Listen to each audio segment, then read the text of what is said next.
just a great association between police and rugby league. It's crazy. So many ex-rugby league officials, players, referees, whatever, have come from the Coppers. Yeah, well, I used to play the police comp midweek. Absolutely. And it was a strong competition. It was strong. But all the public service then, which was much larger back in those days, they all had their, the Mate, I went and watched Department of Works. I went and watched the Coppers play the ambulance or something, like in the early 80s.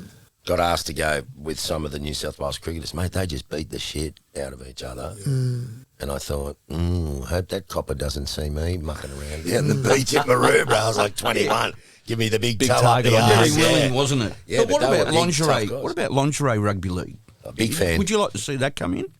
Oh, I think there's a market for it, and I'm clearly looking at somebody who would be part of that market. Because you know about the NFL, is it the NFL? Lingerie, yeah, the lingerie. They were very talented women. But I don't want to keep Was going that on after the Naked News or before the Naked News? No, it had nothing to do with it. It was just very skillful. I'm intrigued what's on your sheet. Well, I'm going to ask, you ready for this? I'm just going to ask, no, the lingerie thing, we've passed that now. How many NRL games did you play? How many appearances in the NRL? Can I have a stab? Yeah. You wrote over 150. It'd be something like that, about 180 or something, 190. I don't know whether you played 200. No, about the 150, I think. Oh, yeah. 151. There you go. How many NRL finals did you play? 10? 8. Well, where did the other two, you reckon, come from? In his dreams. Exactly. We know State of Origin, which Dawes will bring up in a moment. 2 fantastic games. I bet you go to every State of Origin get-together. No. No? You should, mate. Yeah, no, I've been up in Queensland the last 10 years, but okay. But no. Should go to theirs. On State of Origin, this is Ray's favourite topic. I just want to finish here. Don't. He's on State of Origin, Dorsey. Do not disturb him. Righto. And 3, 2, 1, go. English Championship. How many appearances in the English League? I had a season at Leeds. At Leeds at the end of my career, football jumper, which was it was a great. It was just I'm so pleased that I played a season over there before I retired at the famous Headingley ground, which will go back to a bit of a story about back to when Witt played at Manchester in his first Test match, which I do remember.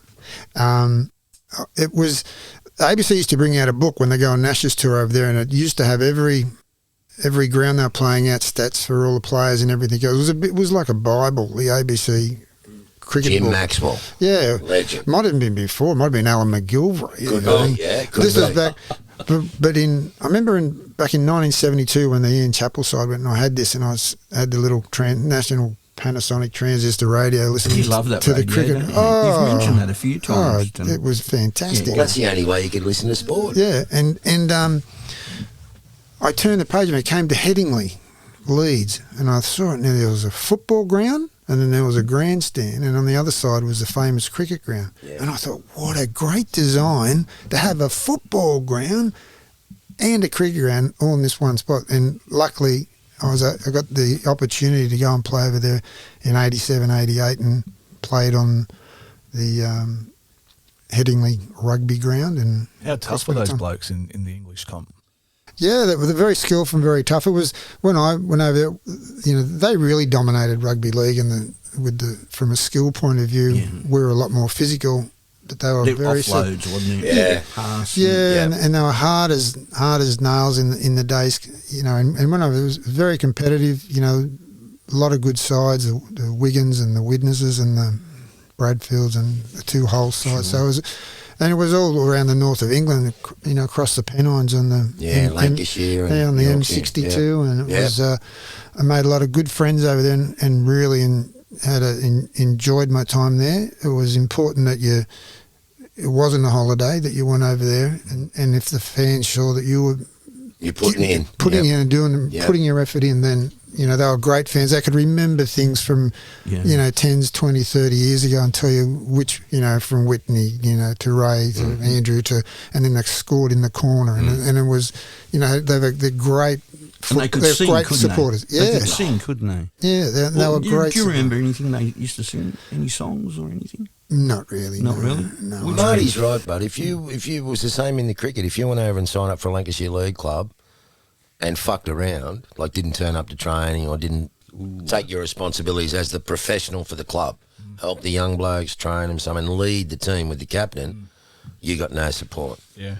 Every player that I know went over there did that, and they took you in, and you go back now to those places, they go, oh, Widow, how you going, mate? It's 40, 50 years ago. It's crazy. They're very, very educated. Wonderful. Oh, they know the sport. And up north, you've got to be, we say fair dinkum, but if you're taking the piss, you know, they'll tell you in a heartbeat that, you know, that's not good enough. They are, and then people up in Lancashire are pretty tough, and it was their working class. And they drink pints, don't they? They drink a shitload of pints.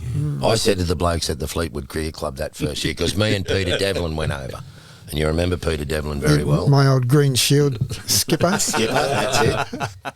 And we really, really put in at Fleetwood, and then what happened to me just emphasised everything. But I had to go back and play the last couple of games there. So I went from playing Test cricket, and I had one more game to play for Gloucester because I'd signed up for Gloucester as well. Then I go back there, and they just, like Devo and I going back there next year, we're going to take a team from Randwick Petersham, and we're going to tour Lancashire and then go to Ireland. And I know when I ring Fleetwood, they're just going to be so stoked that Devo and I are going to be back there. And we visited there, you know, a lot over the last sort of 40 years. But to be welcomed back into these places because of how you represented yourself and how you put in for them, and they really respect that. Yeah. And that's it. It's just a magical thing, isn't it? Oh, the north side of the earth, they've got exactly the same sense of humour as we do. Probably. That's it. And it's sort of... That's it, Marty. Yeah, when we turned up at Fleetwood, Devo and I thought, Mark, this is like Matraville. There's blowing up the pub, and there's drinking, and there's Shirley's, and there's sport. That was it. Yeah. State of origin, Ray. You go for this one. Come No, on, mate. well, okay. Come on, mate, because this is really important to us, state of origin. Because Yeah. we were almost going to play state of origin. You know that board game that you get?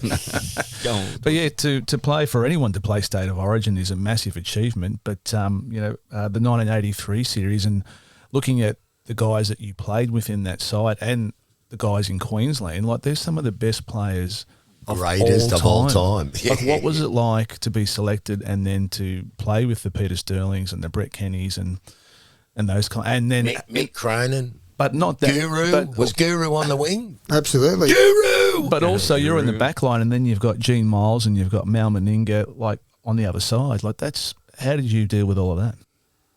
Well, as you say, it was just an incredible honour to get selected. And For sure.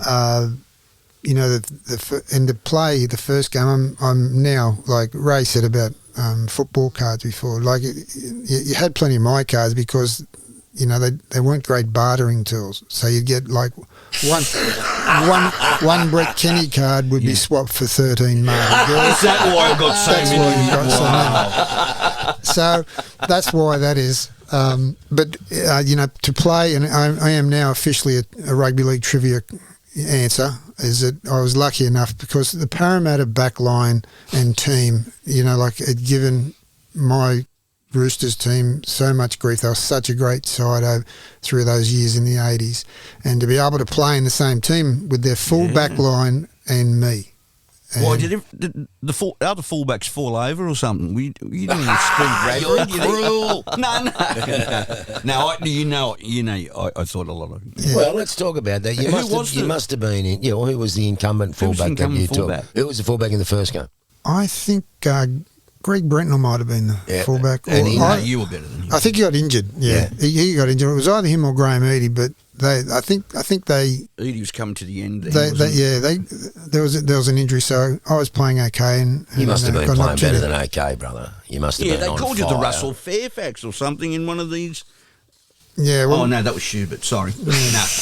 You're cruel, right? Yeah, But well, you must have been in great form.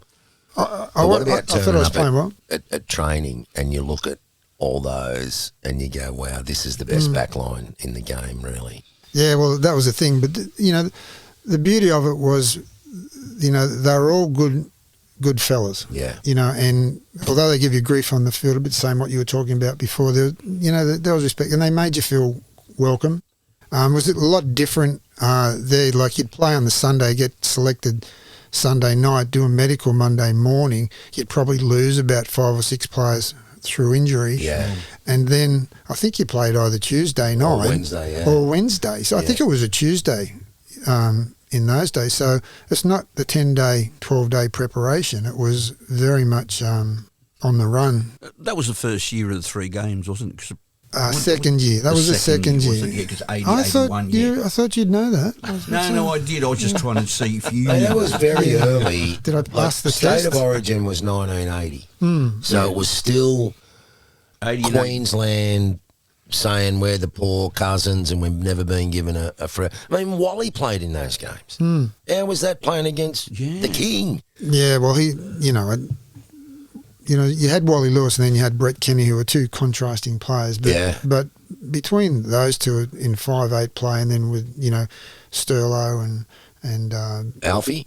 No. And Alfie, not quite Alfie there. I think it was Mark Murray. Mark Murray. Yeah. And then you had Mal and Choppy for Queensland. You had Michael Cronin, who's just like. Yeah. They're football players, and I think getting back to what we were saying before, there's a lot of great athletes nowadays, but these guys were just football players. They had a sense for the game, Smart, and make the right decision. Or like Peter Sterling down short sides, he invented it, and Michael Cronin, the ability to draw players in and put people into space that he created by drawing people. And just he didn't look like he could run fast, the Crow, did he? But he was unbelievable. Was he so fast? strong, Was he so fast? strong, fast enough. Yeah. He was fast enough to be able to execute what he was trying to do, and defensively. But you just, all those players, they just they were football players. They had the ability to create and make something. And Wally Lewis, getting back to it,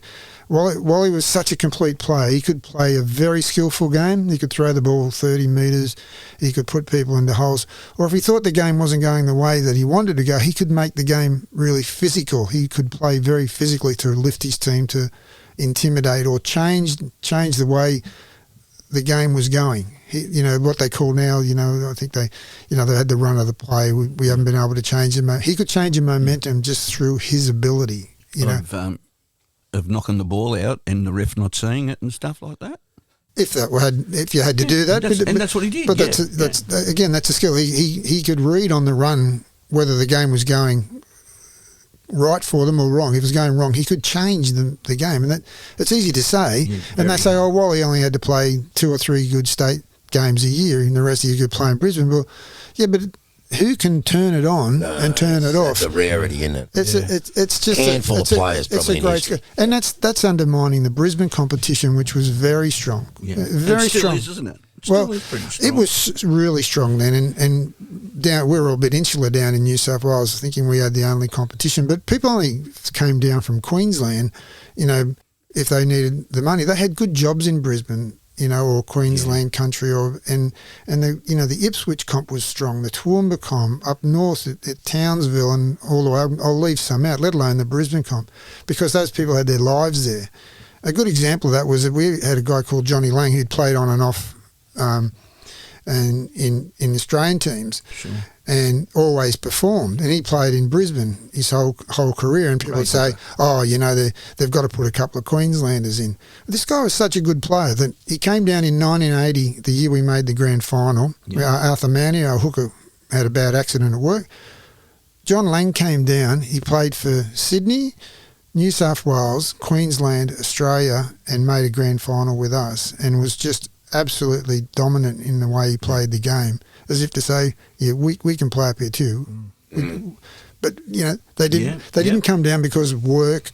They had good jobs, and they didn't have to.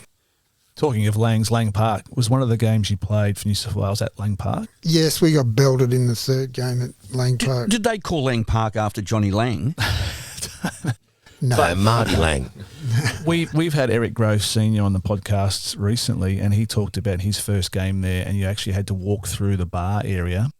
I'm not sure if that was the same when you played there. Absolutely. And so all these people are on the cans, and they're giving it to you as you're walking through. I played a club game, midweek game with the Roosters in '79, but then it was just a whole different level once State of Origin and when you played club games up. But yeah, you did. They parked the bus and you had to walk through the public bar. Have a beer on your way through. To get to the... And just... They would just absolutely give it to you. And then if you got beaten... Oh, you had to walk past them on the way out. You had to walk past them on the way... And they had a few 4Xs on board. But I've got to say, in saying that, they're great supporters. Like, they really support their team. Even the Broncos and Queenslanders really, they support their team by going to the games. Like, they are unbelievable.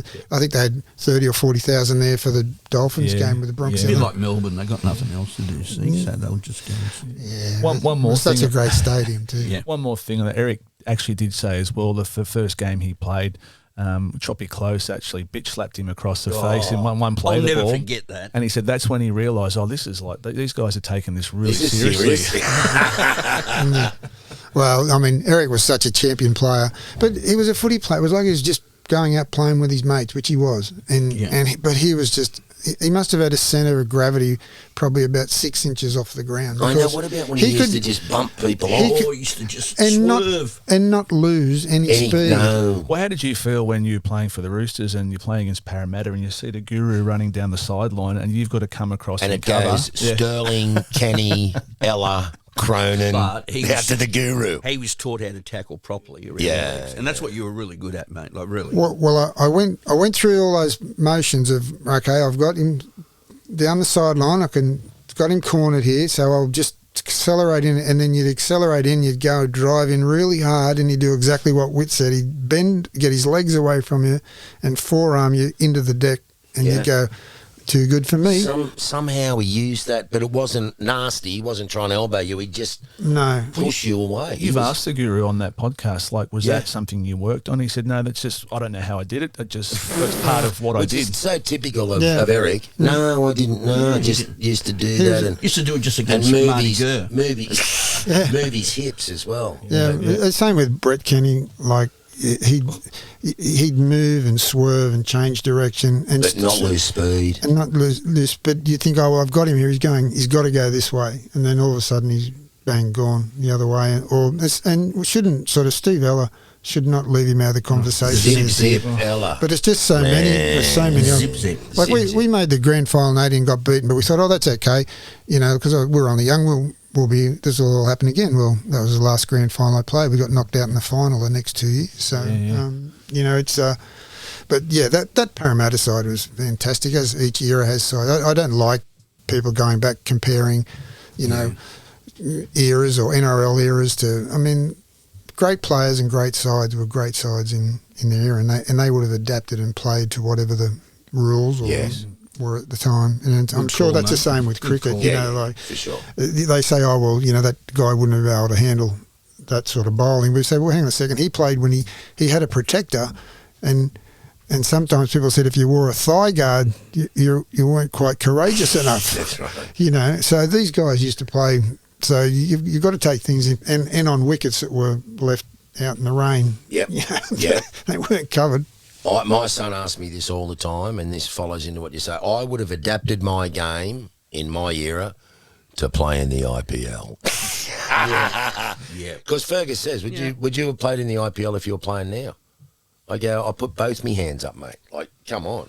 Yeah, you develop your slower ball, you work on all different things. All of that. It's I wasn't a real fan of the game when it came out. I saw it crash, bang, slap. How you happy going for 8 and over? I'm not happy with that. But to watch that game develop and the skill set that's come in with all these slower deliveries and how the boys are batting, I would have signed a shitty contract for $500,000, which is a shit contract now. Isn't that funny? Unbelievable. $500,000 US for 6 weeks is just an average contract there. Yeah, I mean that is unbelievable. I mean Starkey's getting 4-point-something million, I think, for a few months' work, or is it? How long is it? 6 weeks. 6 weeks. So you got to be there probably 2 weeks before and maybe a few days later. but say 2 months. Yeah. Yeah.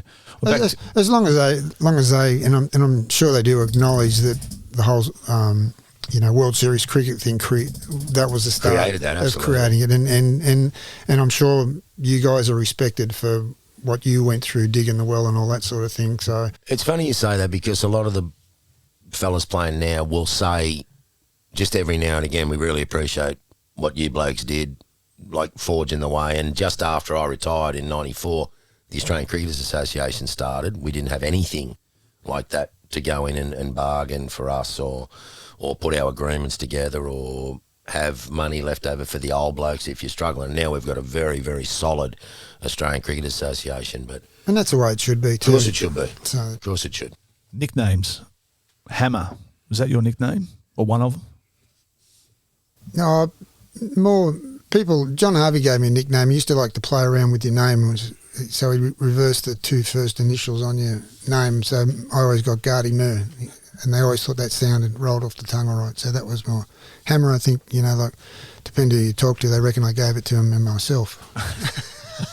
if you speak to Trevor Gilmeister or if you talk to Kerry Boasted, they'll tell you that I gave that moniker to myself. Yeah.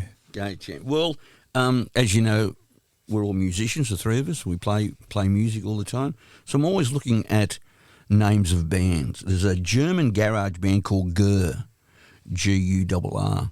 And do you get anything out of that?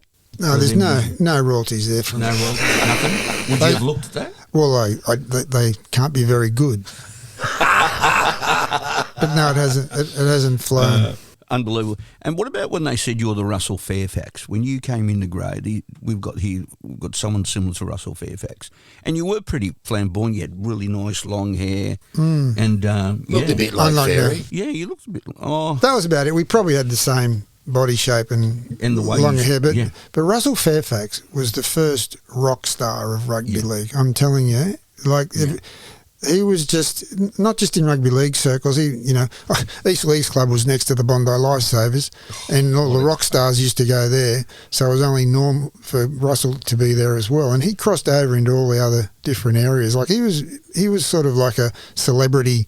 Yeah. He wasn't just a rugby league player, and he Him was and larger Shuey. than life. Him and Shuey, Yeah. when they got barred for having long hair and all this sort of stuff, they did. And But he was Russell. a superstar. Yeah, he was just flamboyant. But remember back to Russell. We used to go down and watch Randwick rugby playing. We played touch football down the side. The ground used to run east-west in those days. Yeah. And that was every Saturday. They played at Coogee Oval. We'd all be down. Then there'd be like your Ken Catch Poles and your Yeah. John Brasses and Yeah. so on and so forth. There were a bunch of superstars. And sometimes on training night you'd go down. They kick a ball around with you, and you're just a young 13, 14-year-old kid. They didn't. So, but yeah, I'm glad someone says I look like Russell Fairfax a bit, but we're completely different players, and I'm proud that I took over from him as Roosters fullback because he was people don't understand like how he was just flamboyant. He was he was a great player. he was a great surfer. He was he was great at rugby, rugby league, and What about golfing? Is he any good at golf? Very good golfer. Yeah. I play with him every other Monday at Yeah. the Ghost Golf Course, and he still hits a good golf ball. And I don't know, how old would Russell be? Early 70s? He's had his challenges the last few years, but Yes, he has. every time you see him, he's fantastic. And the boys love getting him out there at the coast, and he still hits a good ball, mate. He's still very competitive, let me tell you. Yeah, And he's the best pillar of a golf ball. He can find a golf ball in the rough. He's not in the rough, but he'll have a little walk along the rough and he'll pull 3 out. And I'll go, and I'm not the best golfer, Marty, and I'll go, can I have them, Russell? He'll go, no. They're going into my 3 garbage bins full of golf balls I've got at home. He's feeding him, but he's the best finder, I don't know, mate. It's living out there. He's always been out He's always lived at Little Bay. Mum and Dad moved to Little Bay as well. So you're quite amazing. You've got New South Wales Golf Course, St Michael's Golf Course, the coast, and then Randwick. All on the coastline, the northern coastline of Botany Bay. Just beautiful, mate. It's amazing. just a great place. Yep. Great place. Marty, I just had a look at your stats, Oh. and I'm looking down, and tries, like 46 tries, scored 10 tries in England. Goals, mate. I'm looking at, there's nothing coming out of the goals. No goals? couldn't kick a goal? Not a goal kicker. Yeah, no. did they give you a go? Did you have a go? Maybe in the lower grades I might have, but no, that was a special talent which I didn't. It wasn't my go. All toe pokers in those days too. Yeah, But I would have liked to have been a good goal kicker, but I wasn't. Yeah, it was surprising. But talking about the lower grades, you did coach, didn't you, in the reserve grades? Yeah, coached the reserve grade. You did okay, didn't Yeah, you? when I went over to Manly and went into This is after coaching. you retired, bang. Yeah. You went straight into coaching. Yeah, well, I worked at Classic Sportswear and then was working part-time and then got the coaching development job at Manly and coached the reserve grade and then went on to assistant coach with first grade. But it was, this was a great job. Like Manly had a successful teams in the 90s under Bob Fulton. I was going to say, how was working with Bozo? Yeah, great place. So he gave me my first start as a player and working with, his knowledge of the game, his position in the game and, he's just winning. Winning is the only thing, and he did plenty of that. But working that coaching development, like Cliff Lyons and Des Hasler would go around to the schools working with me. So that's great. It was just unbelievable. Power. We'd have a holiday coaching clinic. You get 600 people would turn up. So it was very strong. And Manly was successful at the time. They had your Menzies and your Gartners and your Kosefs and plus the big boss, Jeff Ken Tuvey. Arthurson. Well, that's Spud. Well, Was Spud there? Arco had moved on. Arco had moved on. Had he? Yes, he'd gone to take over the Australian Rugby League, as you do. Right, yes. So he was and with, that's why with Manly Clark. won a few comps. But you won a comp, didn't you? Last game, I came back from England and played the last few games with Alan Thompson was the great 5'8" from Manly was coaching the reserve grade side, and there was Jeff Tuvey's and Owen Cunningham's and all these good young players coming through. So, my last game was we won the reserve grade grand final. Dorsey, you mentioned Spud. You would have been before Spud, wouldn't you? Yeah, Spud came over when you were coaching. Yeah, and he came over from South, and he did again big contributor to that strong era we had there. 3 grand finals in a row, and only came up with one. We probably should have done better, but he strong contributor. Spud, he's all in Spud, isn't he? He is, and you know what you were going to get, and he was prepared to get in the trenches and do what had to be done. So he's a friend of the podcast. We've had him on. We haven't published the episode yet, but he's been on, and what a tough bloke. Yeah, he was certainly. Well, he had to be tough the way he played, didn't he? Really? Absolutely. It's he was in the heart of it. That's for sure, and he'd do whatever was asked and more. Yeah, and that Manly side, that was how good was that? That Great was tough, very play. tough. But he was Under the salary cap. Well, on brown paper bags again. You've brought up this because obviously Bernie was the CEO of the Roosters at one stage. Have you got any inside info about the financials of the club and what happened back in the day, and what the paper bags? Yeah. Any Is there, stories? you got anything on that? Well, they always said it was pretty hard to get a sandwich bag up there at lunchtime. But no, they. I can tell you I'm sure if my brother was in charge, it would have all been.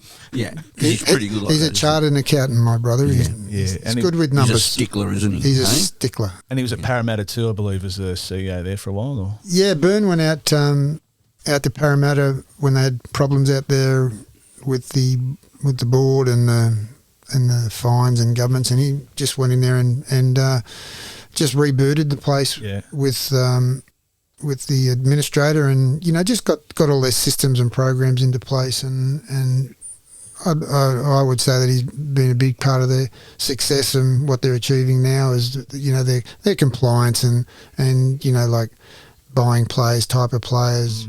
Yeah, the whole thing right across the administration and the coaching. Fantastic. And now he's recently been elected to the board of directors of the USA Rugby League, and this brings us to Las Vegas, and we were there watching the first round this year and how good it was. So, I'm sure he'll have obviously a big role in next year's game over there and be involved in that. So, I might hope see so. you there too. Yeah, might be a bit far for me, but no, certainly Byrne. He went this year, but I'm sure he will. He was involved when he was living in America at the time, working for the World Cup soccer in '94, and I think he was still there when they organised that State of Origin game at Long Beach, and Byrne's he's a real student of the game, and he loves it, and I'm sure if there's anything he can do or make it bigger and better, he'll certainly have an input there. And it's good to see, hopefully, with a lot of the foreign rugby league nations, I think they're probably a little bit fragmented. They have little blocks of, strengths and weaknesses. If they can all pull in the one direction, I'm sure they can at least get something that's might be able to grow a little bit. Yeah. It'll never take over, let's not kid ourselves, but it'll if it can just make a little foothold in America, it'd be great. So are you still involved in rugby league in some way now, or you've no involvement? Or No, I'm just enjoy watching the good teams play. Don't enjoy watching the teams that aren't so good play. Bulldogs? You don't want to coach or that Tigers. anymore? Have you done enough? No, I think that's probably had my time, and it's let some other people have a go now. I'm What were you happy to doing watch. at Royal Pines up in Queensland? Well, when You we- were up there for a while, weren't you? Yeah, we were up there for about 12 years. When we moved up there, Susie, my wife's from Queensland. She's a Dalby girl, and we sort of thought, okay, well, I've lived in Sydney, and the girls have lived in Sydney their whole life, so let's move up to the Gold Coast for a while. Got a job at the golf course at Royal Pines, and loved it. Every day it was a beautiful golf course. Yeah, I've had a couple of rounds there. What a place. And they developed it. It's a great precinct. It's near Carrara, the AFL ground. And if you just want to be a little bit away from the madness of surface, you can, it's got great facilities there. And the golf course really is good. We had the Australian, firstly we had the women's masters there for many, many years. Then the Australian PGA for about 6 years or so. And it's just, people come think they're playing a resort golf course, but it's, It's a bit better than that, isn't it's a real challenge, and I really enjoyed my time. It suited me. I'm outdoors. I'm talking to people, and people are there to have a good time. And it was, I really enjoyed that part of it. But now we're back in Sydney, so back home. And on that, and this is a bit of a story about how you've come to be here today. You just moved back to Sydney, and the three of us were having a bit of a How's That podcast business meeting at the Tropicana Tropicana. Coogee Bay Road. Coogee Bay Road, and we're sitting outside, and you can tell the story from here, Widow. Well, these arms went around me. He wouldn't have seen you, would he? I don't know. Where did you recognise me from the back? The ball patch on the top of the melon. No, I can recognise you anywhere. That body shape, that weird body shape I've got. The curly hairs and that's. Was he waving his arms around? He was not. It was Marty, and I don't know how long. Well, I don't know how long since we'd seen each other. It'd have to be 20, 25 years. Something like that. Sometimes we go to the cricket and we'd be playing and Yep. we'd have a beer and chat and tell each other how good a cricketer I was and how good a footballer he was. He was pretty good. He was pretty. Very good. He was very, very good. It wasn't. Yeah. I didn't have to embellish too much. It was a fantastic sportsman. Really, I think it was a knee that gave me a bit of grief, wasn't it? Yeah. In the end, they both gave me grief. So 2.5 years ago, I told them they can fuck off, and I got 2 full knee replacements. But that, like when you were playing footy, I don't know if you're at Kenzo or Mascot. You heard it pretty bad. Yeah, I didn't did. you? Yeah. To go a trial game at the high school there at Mascot. What was it? JJ Carl. We're playing on the footy ground there, and I stepped down a sprinkler hole and did Can't it. do it these days. Yeah. But I played with that knee all through my cricket career. What year was that? Was that before you? 78. So that was before. I was 19. Yeah, so it was before your state debut and all that. Yeah, debuted for New South Wales 1980, but I was already playing grade cricket. I was already playing, just about to go into first grade, and that was the thing. My old man had died. My mum was saying, if you keep playing rugby league and you get more hurt, you won't be able to play cricket. And then John Brennan was ringing it. It all sort of happened around that 17, 18, 19. Yeah. So then I sort of thought, and I had an operation on my left knee, cartilage, where they just pulled it out. Jeez. All of it just pulled it out. Well, that would have been before arthroscopes. It was before keyhole up. scar. Yep, Yeah. all of that. And then I went and played cricket. But you played with Larper, didn't you? With the Yellow Brothers. For 8 years, I played out at Larper before I went to Mascot. Yeah. I had 1 season at Kenzo in between. Now, what are you talking about my rugby league career? Well, How did Nathan end up at La Perouse? Yeah, that's it. That's a really crazy story. Nathan Gibbs, I'm talking about. Yeah, famous Coaches went and sought him out and went to him and said, can you come and play at La Perouse with us? And he came out and played for and a couple of Marty years. too, Wayne Martin. Played. Yeah, he had 1 season and then he went and played for Waterloo I used to go see them Marta, play. yeah. It was unreal. Great side. Mate, if you were playing a C or B grade game in the South Juniors and it was Mascot It was packed out. or La Perouse or Mascot versus Waterloo Warriors or Alexander Rovers, at Mascot Oval, it was packed out. And I'm telling you, C, B and A grade was pretty fucking willing. I'm telling you, because there was young blokes our age wanted to get graded in South and do good. There were some older guys who'd played sort of A grade, were coming back down a little bit. It was all a bit more age back in those days, but it was really tough. And some of those guys went on to play grade football. Well, back to the Tropicana and why we're here today, and just from the stories you're telling, it's like you guys obviously have known each other for so long, so that chance meeting on that day after not seeing each other. Well, it's not unbelievable. Meant to happen. And I took away from that day, obviously I brought up the 1980 grand final and remember watching that as my first game, and that didn't turn out as you would have liked, but I'm sitting there after you left and saying to the boys, wow, how nice of a bloke is Marty Gurr. And I went, nah, you don't know him well enough. I said that. I also agreed with you, didn't I? Said, what a great bloke. So, mate, it's an honour to sit next to you and hear your stories. And one thing I'll say about Spud, because I was talking to Spud after we met you, and I said, Spud, we bumped into Marty Gurr, and I said, what a nice bloke. He goes, yeah, too fucking nice. Yeah. Too nice. Yeah. Well, it's not hard to be nice to people, but don't worry. I had a very competitive, very, very healthy competitive and streak. I mean that in the best possible way, mate. You're a legend of the game, and for me as a kid of the 80s, watching you, and again, you being in the record room, and it's a magic day, mate. So thanks again for your time. Yeah, mate. The thing about people like me and Marty, growing up where we did, if you had any semblance of a big head, you just got ripped down, didn't you? So he's the same bloke I met when we were teenagers, and we haven't changed that much. Yeah. It's just we've got fucking older and losing hair. That's right. Yeah. Well, you like to think, you don't think about it at the time, but we had a good grounding. You didn't have everything, and you got by with it. And whether you lost a game of cricket or a game of football, or lose a 1980 grand final, it was a game of football. We were footballers in the community, just like you guys are musicians in the community. Whit was a cricketer in the community, but we all mixed. If we all went to the pub, there wouldn't be people standing back going, there's the footballers. No, down the Seals Club. Like the plumbers. Salinas. The plumbers and the teachers and everybody. One of the boys. Absolutely. We were just part of it. So if 10 footballers walked in, people weren't obviously didn't have cameras to pull out and try and embarrass each other, but like they do now. But we were really, I think, a big thing that I'm glad, we were a real part of the community. Yeah, I think nowadays they have to pull them back out of the community a bit, and I think they miss out on a lot of stuff. You're right, and that's what I say about Wits down the end there, and Ray says the same thing as that, because you've had a 50-year connection with Wits, and I've for a few years come to know Wits now, and I've said a few times to Wit, I forget that he's been on TV and you've played for Australia, and I always say to you, I just see you as Mike from Matraville, and again the old boy from Matraville. You're obviously the same, Marty, and it's just that. I think we're very lucky where we grew up, mate. Very grounded, a lot of sport. If you're a dickhead, you got whacked and said, mate, pull your head in, bro. Yeah. Stay in your lane, What are you talking about? Like mates at the Seals who walking through a room full of people carrying beers and get a little bit of beer spilled on them and want to fight the rest of the bar outside. So they go down behind the surf club across the road and get into a fight, and they say, you have to come down and back me up. So you'd go down with your mate, he'd go down with his mate that he was going to blue.